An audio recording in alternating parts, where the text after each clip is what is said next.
Hi everybody, this is Gary. Finally happy to getting around to doing this presentation. It's been a long time coming. I know I kept a number of people waiting for this.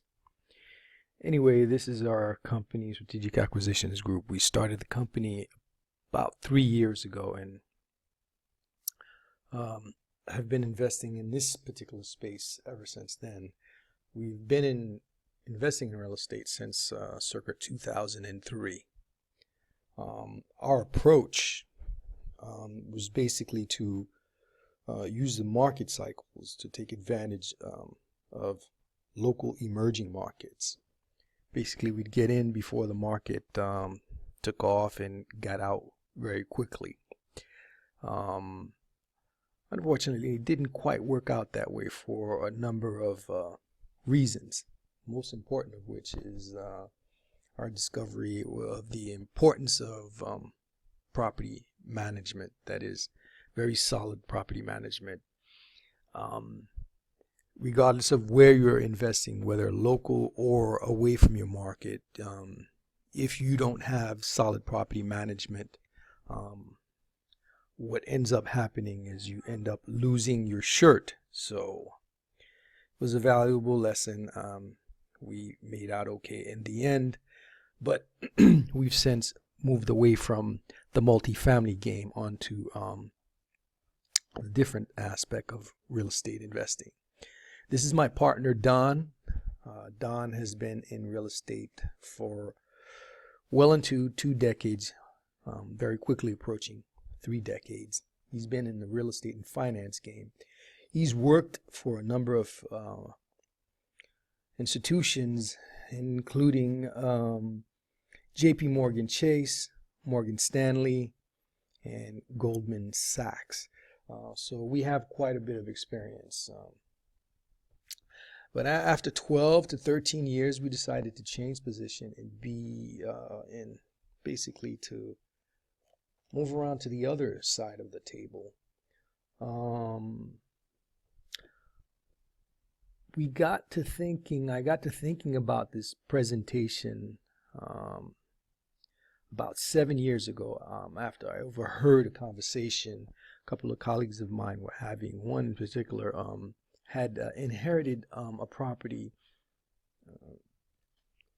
as a result of his father's passing away.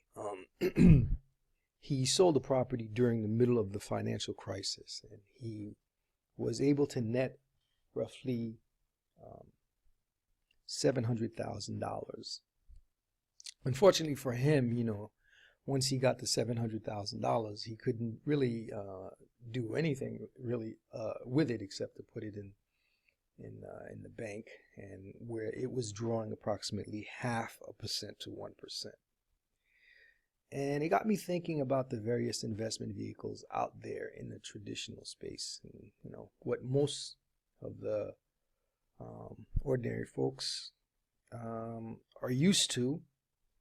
It also got me thinking about the various milestones in our life that we need to prepare for that require a great deal of money, some of which we have to prepare for in one way or another. And so typically what happens is, once you marry, you have your first child, you start thinking, the very first thing you start thinking about, of course, is, college. So I started thinking about this particular milestone, and what came to mind was, college savings plan. And of course, sending a college with the goal, with the college savings plan, is to send your kid, so that when they walk away from school after 4 years, they're, debt free. It's important to have a plan because basically 70% of the recipients of college degrees walk away, in debt, and that debt usually works out to approximately $33,000. That is according to a Wall Street Journal article from 2014. Now there are a number of plans, out in traditional space to help us prepare for our kids' education. There are 529 plans, state plans, Coverdale education plans, savings accounts, some of which are self-directed. So if we don't want to put our money and have it exposed to the stock market, then we can self-direction is definitely a way to go. So I thought about an example. Let's say we wanted to save approximately $40,000 for college. What sort of things we'd have to look for? Well, you'd have to think about how long until your child starts, college, how many years away that is, and of course how much it'll cost with inflation, and what return do you need to expect. Okay, and of course what the monthly payment that's going to be required to meet your expected goal. So, well, we're going to make educated assumptions, and we're going to base it in reality. And it costs approximately $8,900 for in-state tuition at a public college. And that's according to collegeboard.org. Now, tuition, the rate of tuition has been going up every year at approximately 5% per year. So, well, at least for the past 10 years. So if we have 18 years to plan before our kid starts going to college, so let's imagine we have a newborn and we have 18 years to work with, what's our monthly contributions up until the time they are sent off to university. So let's see.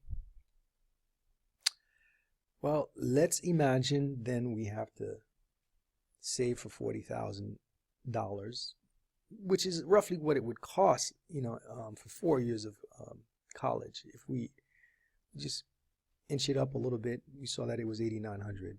So what's the future amount with inflation? So the present value for 4 years of education today is roughly $40,000. Let's say that. The annual interest rate, we'll have to consider that. The term, of course, is something that's going to help us in figuring out, what the future amount is. And so it works out something like this. This is what we'll set up our variables as. Okay. So if we wanted to project 18 years into the future, then we'll need to save about $96,000 to send our kid to school for 4 years. And that's based on, roughly $10,000 a year. Now, this is just for tuition at an in-state college. If we plan to send our kid to say Harvard, obviously this is going to fall way short, because I think it probably runs about $60,000 just for tuition at Harvard. Okay, now let's say we have an investment that's returning roughly 4% annually. What is the monthly contribution?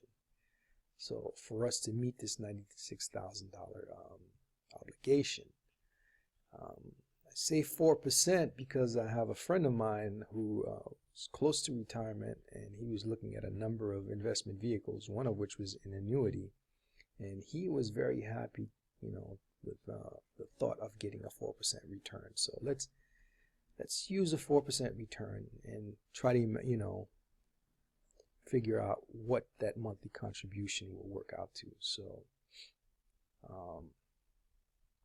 that's our interest rate. We have 18 years, so that's 216 months. Future value, of course, is $96,000. That's what we're shooting for. And what do we have to save on a monthly basis? About $305 a month. So if we have it in, if we're stocking away $305 a month, and we're getting an annual return of 4%, we'll make our goal of $96,000. Now let's say we were a little bit more ambitious and we figured we can find an investment vehicle where we could actually get an 8% return. What is the monthly contribution likely to be then? We're pretty, if we were pretty savvy investors and we could do that, get an 8% return, then, our contribution will obviously be less. But what will it be? At 8% return for 216 months, trying to shoot for a goal of $96,000, then our monthly payment turns out will be roughly $200. Of course, while we're putting money away for our kid, we can't ignore the fact that retirement is quickly approaching. So let's imagine then, let's prepare for retirement. Let's play Who Wants to Be a Millionaire. Figure, we want to save about $1 million. And our plan is to live off the interest, let's say. So, this sort of thing requires time, and obviously we need to know what kind of return on investment we're going to be shooting for. We want a self-directed IRA vehicle, and that is because, I was thinking of a Roth, really. This way, when we save in this self-directed vehicle, it'll be tax-free. So when we have our money out, the government won't be collecting us taxes on it. And also, we want more control with a self-directed vehicle. Unlike other types of vehicles out there, we want control, and we don't want to face the volatility of the stock market. So let's retire with $1 million. So the question is then, how much can I invest? How long will it take? What rate do I need to get to that $1 million? All these things. So let's see. If we had $5,000 to invest, let's imagine that we had 20 years to play with. Okay, what do I need to get to that $1 million goal? I'd need an annual return of 26.79% for 20 years compounded straight. Every single year, I'd have to get a return of around 26.79%.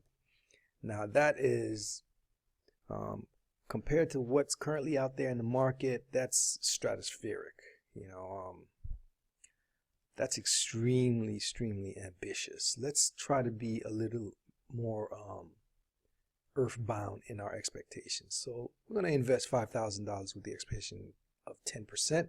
How long do I need if I took this approach? Given our present value of $5,000, an interest rate of 10%, term of 240 months, what sort of payment, we're going to be shooting for if we want to get to that $1 million? Well, not payment, but term. How long do I need? Well, this is what it works out to, 639 months. So that's a little bit more than 53 years. That's a really long time. I don't think I have 51 years to hang around to get to that $1 million. So that's unrealistic for me. So I'll probably need a better return than, say, 10%. So if I imagine then that I had an investment vehicle where I was getting 13%, I had 20 years to go, investing $5,000, starting with at $5,000. What does that look like? Well, let's see. The present value is $5,000. The interest rate is 13%. The term is 20 years. I wonder how much it's going to take if I want to get to my $1 million. Okay, 5,000, 13%, 240 months. What's the magic payment if I want to get to my $1 million? It turns out it's going to be roughly $800 or $823. So that's what I have to put in every month for 20 years straight, with an expected annual yield of, yield or return of 13%. Now, is that realistic in the current market? Well, I took a look a few weeks ago at what the consumer rates are. just to get a sense. Turns out they really haven't changed that much since I overheard that conversation between my colleagues. The federal funds rate is still hovering around 0.25 to 0.5%. Prime is presently at 3.5%. So if we put our money in the money market, we can expect to get 0.28%. It hasn't really changed all that much over the past year. It's fluctuated around here, this much. If we were really bold and we went out and put it in a 5-year CD, we could get 1% return on our investment.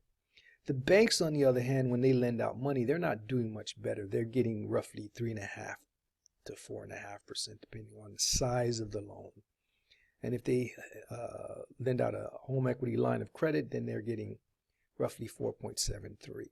That's the bank's return. Consumer returns are much lower. So what are we to do? If we want to get to those kind of rates that are required to meet those milestones in our life. Well, we're in the real estate space, and we happen to know that there are a number of individuals in the real estate space, lend out money. They're called hard money lenders. So let's make a loan. Let's lend out $100,000, and we'll find some lucky flipper rehabber. They came to us with a house that's worth $154,000. They put $54,000 down, and of course that doesn't include the closing and rehab costs.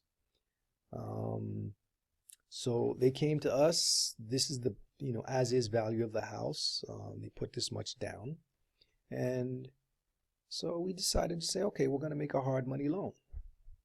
We're going to charge them 10% interest only for a period of 12 months, and we are going to we're going to make roughly $833 a month off that investment.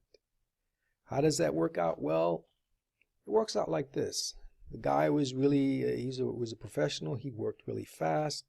He finished the rehab project in 3.5 to 4 months, right around here. Put the house on the market, and it sat on the market, relatively short time. It was on the market for about 8 weeks. So month 6, we found a buyer who fell in love with the property, and they closed. Well, they went into contract, and then 2 months later, they closed. So they closed, and so and this is what happened. They paid off. Okay. So for that 8 months that our money was outstanding, we made a return for the year of roughly 7%. Okay. So this is what the investment summary looks like. We loaned to a flipper rehabber. And they came to us with a house that was worth, in its present condition, at roughly $154,000. They came up with $54,000 roughly themselves, plus closing costs and rehab costs. They handled all of that themselves. So we loaned them, these amounts. Well, this amount, aforementioned amount. 10% over 12 for a period of 12 months on 10% per annum, and we were collecting this much per month, $833. And of course we get to charge a few points and charges. So we made $3,000 extra. And here is where things become challenging for the hard money lender. So the loan paid off. So we collected interest for 4 months. Now it takes another 4 months to find another flipper rehabber, another deal just like it. And so our effective rate for this loan that we made out, even though it was loaned at 10% per annum, was really 7%. Now, if we were lucky and we had found somebody where the downtime was only 1 month, then our effective rate would have been 9%.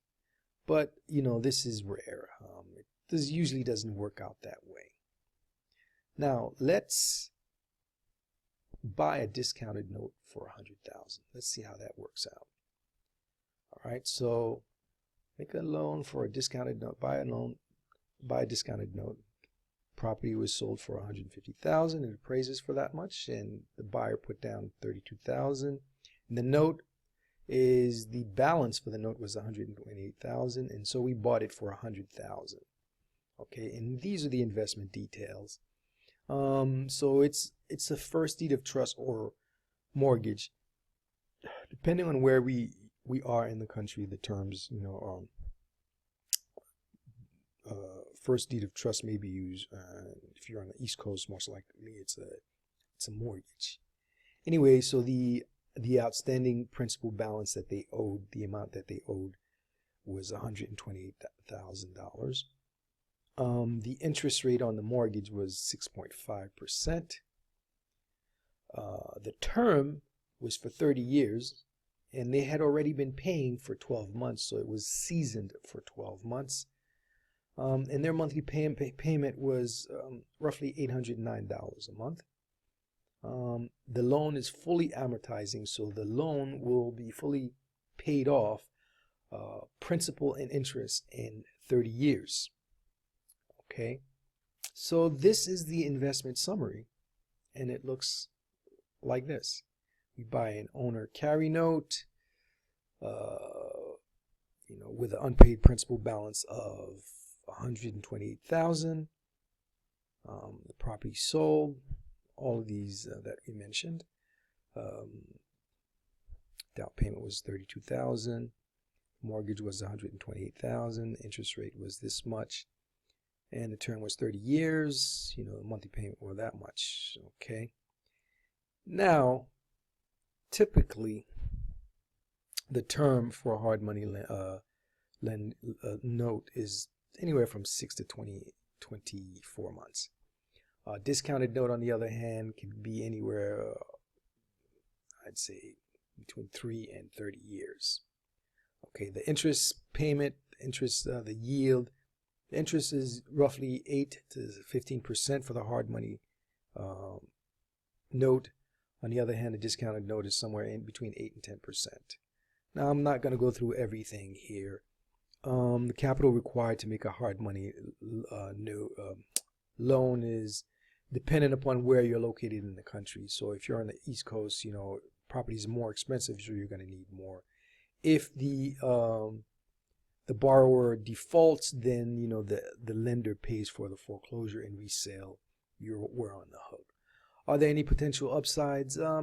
No, not really, unless you foreclose. But on the other hand, if you buy a discounted note, there are there are upsides even when you don't foreclose. Accounting interest is very easy to follow with the hard money loan. It's straight interest. On the other hand, you need an amortization schedule to follow things for the discounted note. And this is what we said before, you know, you have to like consistently go out and find deals and rehabbers and people to lend your money. So, you know, this is what we're talking about. Your protective equity, you know, basically, as for the discounted note, it increases because the borrower is consistently, you know, chipping away at principal and making interest payments. So the more that they chip away, they chip away at the principal, then, you know, your protective equity increases, and, you know, so you're on better ground with an amortizing loan. So bottom line is, you know, you have an effective interest overall return of 7 to 10% with a hard money loan. On the other hand, with a discounted note, we're talking minimum of 8 to 10% on average, and possibly even more. And so, and it's because of this that we decided to get into the private mortgage game. We can consistently make high returns by investing in private mortgages. So about 3 years ago, we pivoted, sold our apartment buildings, and began using that money to buy private notes. Essentially, we took the position of the bank. We figured if the bank were financing all of these real estate investors' deals, maybe the banks knew something that us real estate investors didn't know. And it turns out we might have been right. Because what the bank does is they shift all of the risk, all of the headaches from their end of the table, and they throw it right into the lap of the borrowers and the real estate investors. So let's look at what happens in the traditional real estate space. When a loan or a sale is made, basically you have a house, you have a buyer and a seller. And then of course you have a bank. The buyer goes to the bank and works things out and gets a loan. The bank then gives, the buyer the money, where then of course, the buyer writes a promissory note, and the bank then collateralizes, that basically says, I'm going to lend you the money, but you're going to put up this house as collateral, and then you pay the seller. So all of this happens, at the closing table. Okay. Now the pool of qualified buyers was, during the years of subprime, before the subprime mortgage collapse, was fairly large. Underwriting allowed many buyers to qualify. There was a reason why we got to this point. The way that we got to this point was basically back in the 90s, the stock market was going gangbusters. It was, it was very frothy, as Alan Greenspan said. And then around 2000, the spring of 2000, we had a tech bubble burst, because a lot of the returns in the stock market were driven by the tech bubble. And so we had a tech bubble, and the stock market essentially crashed. And we went into a recession. And then right around the time we hit the recession, about a year later, we had a terrorist attack. 9/11 happened. And then, to compound things, we had a number of scandals in the equities market, the stock market. We had the Enron scandal. We had WorldCom. We had Tyco. It seems like every other month there was some kind of scandal. At one point we had, I think, 8 major accounting firms in the country. They were reduced because basically they were found to be in bed with the firms that they were supposed to be auditing. So it was a pretty bad time for the stock market. So a number of investors lost confidence in the stock market. So a lot of money moved out of the stock market and was basically staying on the sidelines.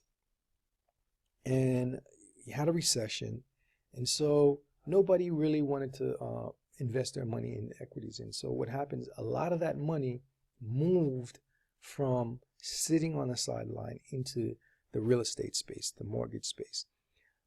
Traditionally, historically, this has been a very conservative and boring place to invest. And so when you had a lot of money moving in to get the kind of returns that safe returns that you can get by investing in mortgages, well, then you had the beginnings of a frenzy. And so a number, the place, basically the things were set up for Wall Street, where a lot of people were chasing, they were packaging mortgages and selling them to Wall Street. And Wall Street was very happy with their returns. And so not only was Wall Street happy, but this became a global phenomenon. So you had a lot of money chasing returns. So in parlance of the business world, the capital was cheap. You had very cheap capital. And so underwriting guidelines were very loosened. When this game started, when they were chasing returns in the mortgage space, it made sense because you had a lot of good quality buyers. But over time, when you had so much money flooding this space, eventually they had to lower criteria to just meet the demand for all of this money that was looking to invest in the space. And so the underwriting criteria was lowered, and the pool of buyers was very, very huge. And so that basically set up for a crash where you have people who were getting loans that were really not qualified, and you had a number of instruments that made it very easy to borrow money. And eventually the party stopped, and we ended up with something like this. We had an implosion, and this implosion affected a number of sectors, not just real estate. It affected the insurance industry. It turns out a number of things were happening in the space of the financial world that basically proliferated throughout a number of industries. And so we had an implosion of the banking system, mortgage system, and everything else. And a number of institutions went out of business. They shut their doors. A number of banks closed. And so the public had to rescue these institutions, some of the ones that were left behind, that were still standing. And so we basically used public dollars to save the financial system. And as a result of which, lending restrictions were put in place, and a number of banks were subjected to stress tests. And so the pool of qualified buyers had to decrease because the restrictions got a lot tighter. And so this is what the pool of buyers ended up looking at like. And it was very difficult to move your property and to sell your house, and for buyers to qualify, because they had to jump to ever tightening hoops to get a loan. And so there was only one way to get out of this morass. Seller financing had to come to the rescue. And it was basically the alternative for selling a property. And with seller financing, you basically had a larger pool of potential buyers. It enabled the sellers to sell at retail value, and they're more likely to sell faster. Some people have even predicted that seller financing, enables one to sell a house, property, 70% faster and easier. So pre financial crisis, it sort of looked like the seller financing was a relatively small part of the entire mortgage game. And then after, it grew to anywhere between, depending on who you believe, 6% of the market to 17% of the market. It was probably 17% shortly after the financial crisis. But 6% of $1 trillion market is fairly substantial. If we look at the mortgage market today, I looked at Q2 from the website at the Federal Reserve website for seller finance notes, and that industry averages in Q2 it was about $741 billion. Now that is larger than the automobile industry and the tobacco industry combined. So it's a very large slice of the economy. Mortgage industry and overall is roughly 13 to 14 trillion, and so seller financing is today roughly about 700 billion, so roughly 5%. But at immediately after the crash, and it was a bit more. But still, $700 billion is a very large pool to play in. So with seller financing, let's look at seller financing carrybacks. Basically, you have a seller and a buyer, and it works out like this. So you have a house. The seller wants to sell his house, and the buyer comes and says, hey, I would like to buy your house. Only thing is, it's going to be very difficult for me to qualify for mortgage because, I'm a podiatrist. I'm a small business owner. I'm self-employed. So the banks are not going to allow me. They're not going to finance me. But what I can do is we can figure out another way to buy your house. Well, Sam, the seller, says, well, my house is worth $600,000. What do you have in mind? So Bill says, well, how about, I write you a note in a mortgage, and I'll give you $150,000 down, and you can carry back a note, and you could essentially be my lender, and I'll pay you on an installment basis. Bill says, okay, well, that works for me. And so it works out like this. Okay, we've been talking about notes the whole time, and I didn't really get into a definition of what a note is. A note is basically a promise to pay a debt. And a mortgage is, what provides the security or the collateral for the lender. So if the borrower doesn't pay, then the mortgage allows the lender to take the property back. Okay, so Bill the buyer decides to put $150,000 down, and he's going to pay 10% interest on the rest, and so he can pay roughly $4,000 a month, and he promises to refinance. That's the condition of the loan that he set up with Sam the seller. He's going to refinance in 10 years and pay the full outstanding balance. So in this example, was this a good deal for Sam? Yeah, Sam got what? Quick sale of his house, above market rate of return, tax benefits from installment sale, so he doesn't have to pay a huge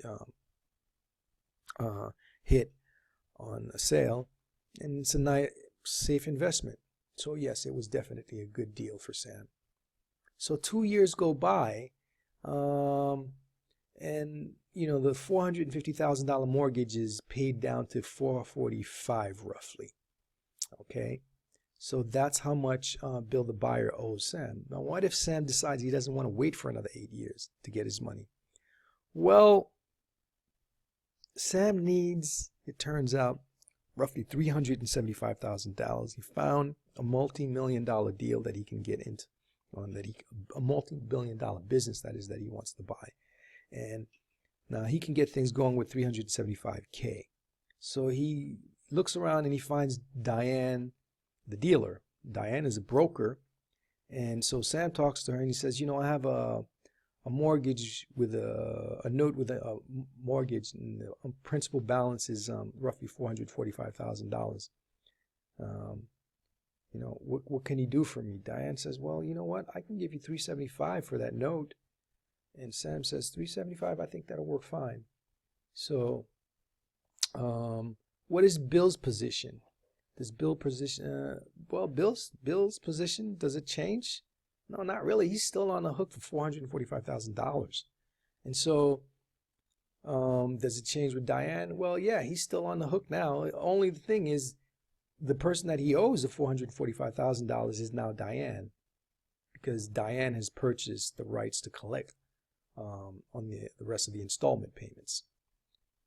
Okay, so how did things, is this a good deal for Sam? Again, yes. He gets $150,000 cash down payment, and he collected 24 payments, and that works out to roughly $95,000, and plus $375,000 in cash. So in total, he made about $620,000 off the deal. So yeah, it was a good deal for Sam. Now he gets to move on and buy his multi-million-dollar business. How about Diane? How did it work out for her? Well, this is a good deal for her. Yeah, Diane gets a $445,000 asset for $375,000, a profit of $70,000, and a yield that yield works out to 12.24 annual yield. So, yes, it was a very good deal for Diane. Now, are Sam and Diane happy? Yes, it's a win-win situation for both of them. It's a perfect example of using seller financing to buy and sell properties. Okay. Now, the less you pay for a discounted mortgage, the higher your rate of return, of course. Now, along comes Irene, the investor, who's looking, like my friend, who was happy to get 4%. Well, my friend doesn't know about this space. But, those of us who are looking to save anywhere between 10 to 13%, Irene is very happy to hear about discounted mortgages. So she's approached by Diane, right? And Sam sold his note to Diane. Sam's yield, Diane's yield from buying it at the price that she did was 12.24%. She turns around and say, hey, you know what? I don't want to wait another 28 years to collect on this. I'm going to make some money off of this and move it to someone else who's happy to collect a yield of 11%. That's Irene. Irene is very happy to get an investment that's going to pay her an 11% yield. Where else are you going to get that kind of a return? Right? That's Irene's position. And Diane, on the other hand, is extremely happy to make, $35,000 out of the whole deal. She moved it very quickly to Irene, and everybody's happy. So what is seller financing? Well, the property seller is also the mortgage lender in this case. It's also referred to as owner carryback financing, and it's a privately held note that is secured by real estate. That is what seller financing is. So you have a buyer and a seller, and the buyer pays money, and then, and of course gives a note with a promise to pay. And of course, the note is secured by the property, like I said before. Now, what determines the value of the note? Well, the buyer, the quality of the buyer, of course, not only that, but the property, which is one of the most important things. For example, the value of the property, where it's located. The buyer, on the other hand, the buyer's length of employment, how long, how much money they make, those things. That determines the quality of the buyer, the type of house that you have. And of course, there are other factors like the size of the down payment, the terms of the note, the interest rate on the note, the time, the term, and how long the note is in season. All these things determine the value of the note. Now, why would someone sell the owner finance note? Well, for a number of reasons. The dribble factor, they don't want to wait forever to get their money, right? They have bills to pay, or investment opportunities come and they want to take advantage of them. They want to splurge, they're at the point in their life they're ready to live a little. For the convenience and other things like college, retirement, medical care, and you name it. Okay, those are the reasons. Let's say we came across a deal. Let's imagine this deal. You have a house that was sold for $110,000. The borrower put $10,000 down, so the note that's being carried is a $100,000 lien. Okay, it looks like this. There's the down payment, and there's the first lien. So this is the buyer's equity,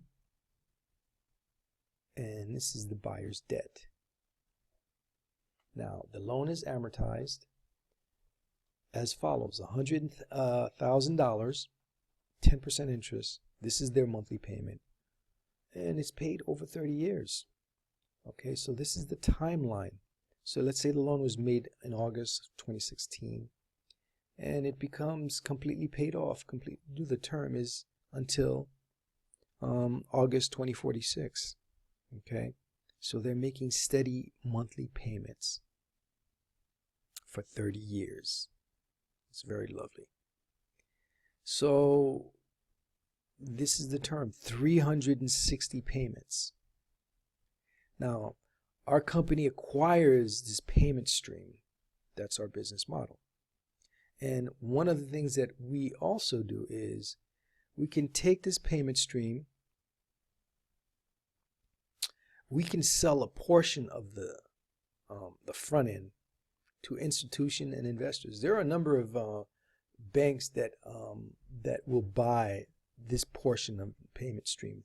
Banks buy them. Pension funds are always looking for what are referred to as partials, a partial of the payment. And so what we do is we take this and we sell it to them. And the reason why they like these partials is they, reduce their risk in the entire investment, but their exposure is much, much lower. And so they're, buying a portion, but, their investment is backed against a property that is, worth a lot more than, they're putting in. And then SAG, of course, keeps the back end of the installment payments. Okay. So this is a partial. So we buy the entire term and we sell the front end to an institution or an investor, and we keep the back end. All right. Now, not every loan goes to 30 years. Typically, they usually pay off in 5 to 7 years or so. So we get a lump sum in case of an early payoff. If we had, for example, an investor that bought a partial with us, or they loaned us money against a note, and this is what the scenario would look like for the partial. For instance, let's say they bought, what did they buy? Let's see. So they bought this much here. Let's say they bought 130 payments. Let's say they bought 11 years of payments. Okay, so 5 years in, all right, 5 years in, the borrower refinanced. And so the loan pays off, okay, 5 years in. But the partial investor has been collecting for all this time. So what happens with the partial investor? The borrower had a payoff of $96,574. They had invested with the expectation of getting 10% return on their money. And so what happens is they are made right. They are made whole because the partial investor gets $47,332 to meet the yield that they had originally invested. So they meet that yield. They get that. Okay, so it's fairly safe. And their exposure, they get a high return and they get their money. And then what they can do is they can take the cash and put it in a savings or a checking account where they can draw 0.5% to 1%. Or what they'll more than likely do is they'll say, hey, you know what? We don't want this money. Why don't you, instead of giving us this cash, move it to another note. And if that's their decision, if that is what they want, then what we'll do is we'll move the money to a note. We'll move this investor to another note where they'll continue to get, continue to receive, and they'll get a yield, the yield that they had originally invested with us. So that's what usually happens. Okay. Now, buying and holding note.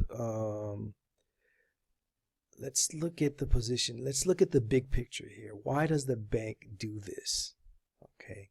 So the bank makes a note, a loan to a buyer. They make the loan, $100,000 loan at 6% interest, and the term is for 30 years. Okay, and they're collecting roughly $600 every month. Now, over the lifetime of the loan, the bank collects $216,000. So That's roughly it's a return of 216%. That's a very nice return. But let's look at the Note Pro that buys a seller finance note. Okay, of course he gets interest income and plus the discount. So now the Note Pro buys a note, a note that the face value of the note is 10%. It's a $100,000 note. It's a 30-year note, and of course he's getting every month an installment payment of $878 roughly. He buys it at a discount, so he's buying this note for $75,000. How did it work out for him? Well, he collects $315,000 over the lifetime of the note, so it's roughly a 416% return.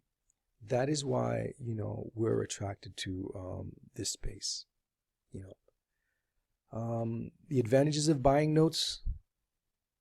Well, the collateral. It's better to have a bad loan with equity than a bad tenant. We've had tenants move in the middle of the night, not tell us anything, and we were not too happy about that because basically they move, they leave apartments trashed, and it takes time to turn apartments around. So we'd rather deal with the notes. Okay, and of course the other advantage is of course the volume. The typical note investor can manage more loans than properties. I know note investors who own more than 50 to 100 notes. So it's very manageable. It's very easy to scale. And of course, the notes tend to be easier to manage than real property. Okay, a lot easier. I mean, that wouldn't be the case if you had 100 notes to manage. But that is, that is why you can manage 100 notes. Okay. So to build a successful note business, well, you need to get, obviously you have to have a number of things in place. You have to have your math down, documents, of course, the pricing, all these things have to be in place. And you have to have an understanding of the opportunities and of course, the industry trends. We stay abreast of everything that's happening. We're well connected with the community in this space. Of course, you have to be able to negotiate and know what the current market offerings are. And of course, you have to market to find these notes. So obviously, I wanted to make sure that those of you who are listening to this get, I want to get across that this is not something, that's, it's not a get rich, quick kind of scheme. It's not something that's very easy, but we've been in this space for the past 3 years. We're well invested, and that's the business, and that and you see why we're attracted to it. We work with the way that we typically buy our notes is we've been using the money that we sold from our apartment buildings, and we also leverage some money we borrow from institutions to buy notes. We also work with the right investors. Typically, when we do that, we leverage the notes, we borrow, and we use the notes as collateral. If anything ever goes south, then what happens is, the borrower is paying on the note, so there's nothing, it's not very complicated. The collateral is the note. So that is why we're attracted to notes, and that's why we wanted to share this information to make sure that, our friends and family and associates are made aware of, of the opportunities that are out there beyond the traditional space. You don't have to invest in vehicles that are risky, volatile, like the stock market. At least one more vehicle that's out there that can that you can place your money in. And the wonderful thing about this space is that you have an asset that is backed by a hard,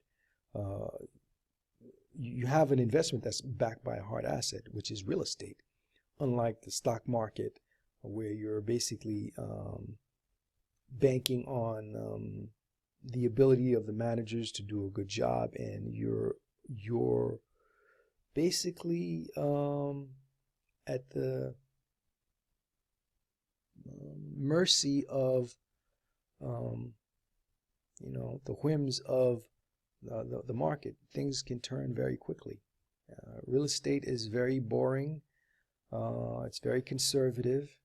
And in this case, this part of real estate is something boring and conservative is what we like, especially with the kind of returns that we're seeing. So I hope you found the information of use, and hopefully it was valuable to you. And I'm very happy that I was able to show you an additional approach that's out there to meet the kind of goals and milestones that we have to face. And hopefully, this approach will enable those of you who are able to, take part in it, the means to arrive at your goal. Obviously, we know that most people are not going to take part in this because folks like to invest in what they've always invested in. That's fine, but we just felt obligated to share what we've learned and what we're taking part in. I'm very happy to share this information with you, and I'm very happy to answer any questions you have. So feel free to call me if you have my personal number. This is my business number. And I wish everybody well. The holidays are coming upon us. I hope everybody has a Merry Christmas and a Happy New Year. If you don't celebrate Christmas, then I hope you have a happy holiday and happy investing. Thank you for listening. Good night.